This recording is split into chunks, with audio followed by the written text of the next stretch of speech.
Before we start, guys, please make sure you stay until the end. If you make one common mistake, you may end up spending, guys, thousands of dollars in repairs. Stay with us, we'll explain what it is.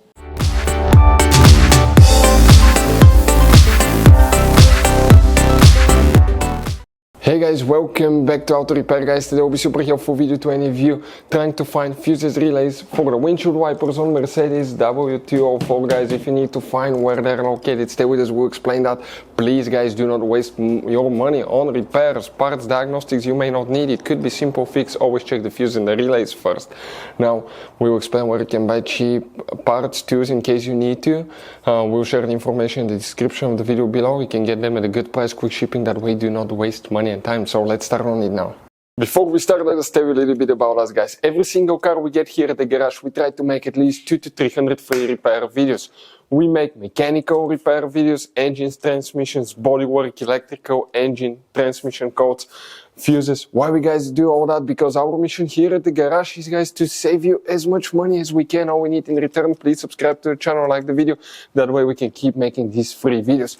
And guys, check out our YouTube channels. We have more than 17,000 free repair videos that can save you thousands of dollars in future repairs. So let's start on it now. Where they're located, guys, fuses, relays for the windshield wipers, we need to come and open the hood, guys. Once we open the hood, okay, by the way, we have a special video we'll recommend to check on our YouTube channel about fuse box location and diagram on Mercedes W204. It can, guys, show you all the hidden fuse boxes in that car, and one of them, most people do not know that it even exists. Here on the driver's side you have that cover. All we have to do, that's next to the brakes, to the brake fluid reservoir. Open the clips, remove it, and underneath you have that layout here. Before we continue, let's explain quickly why it's always a good idea to test fuses and relays. Guys, let's explain why it's super important to test fuses and relays. That way you do not spend money on diagnostics, parts, repairs you may actually not even need. So, guys, you have different kinds of fuses and relays. We're talking about the maxi fuses, standard fuses right here. You have, watch how many different kinds of relays as well. Now, these fuses, sometimes you can clearly see if a fuse is burnt or not by looking at the element. But sometimes it's really sneaky. They can burn here on the side. It's hard to see. Some fuses will not be visible as well. And we had people that will spend thousands of dollars in repairs, replacing modules, even engine computers, when all they had to do, they assumed they had a good fuse. They pulled it out, they saw it, and they assumed it was good. But guys, you can easily test these fuses, and on some of these, most of them, they have even the terminals on top that allows you to check them with a voltmeter and find out if it's good or bad. You see, that's a good fuse. If it's blown, okay, like this one here, it's blown, nothing. Check this thing out, no connection. One next to it, okay. Right here, let me get good contact point. That's a good fuse, guys.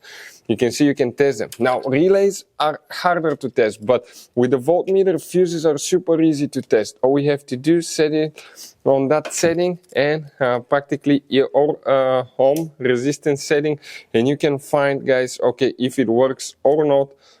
For instance, that one was the good fuse. You can see it's going to go down to 0 ohms resistance, or you can go ahead, remove it, and test it the same way, guys. It should have 0 ohm resistance. Now, relays, guys, are a little bit more complicated, but it's doable. It will take you a minute or two to find out how to do that. Now, we'll put, guys, links to a video that will explain how to test relays, how to test fuses, which battery terminal you need to reconnect and disconnect first if you're doing repairs, because that can cause modules to burn as well, and that can cost you thousands of dollars in repair. Check out the videos, they will be in the description of the video below. So let's start on it now. So here, guys, what we need to check. On some models we need to check up to 2 fuses, but it's mostly, guys, one main fuse. And if you come in that row of fuses here, okay, that fuse that you see right here, the number of the fuse will be printed next to the fuse on the left side. This is fuse number 10, that 30 amp fuse, that's the main fuse for the wipers. Some models you may need to actually check fuse number 13, that 7.5 amp fuse right here. By the way, if your windshield washer pump does not work, we have a special video on our YouTube channel that's going to talk, guys, okay, about that too, because there is a little bit of trick there and what you need to check. So check it out if you need help with that. In this Mercedes Mercedes W204, you're going to have all kinds of different fuses and relays that sometimes are hard to find, and if you're in the middle of nowhere, you may have a hard time finding one, guys. Replacement one, you may be stuck. It happened to us. So what we usually do, we buy some spare ones and we put in the glove box for a peace of mind. We'll share a link where you can get them at a really good price, quick shipping. That way you do not waste money and time. That link will be in the description of the video below. Check it out for your convenience. Hopefully, guys, the video will be helpful. Thank you for watching and see you next time.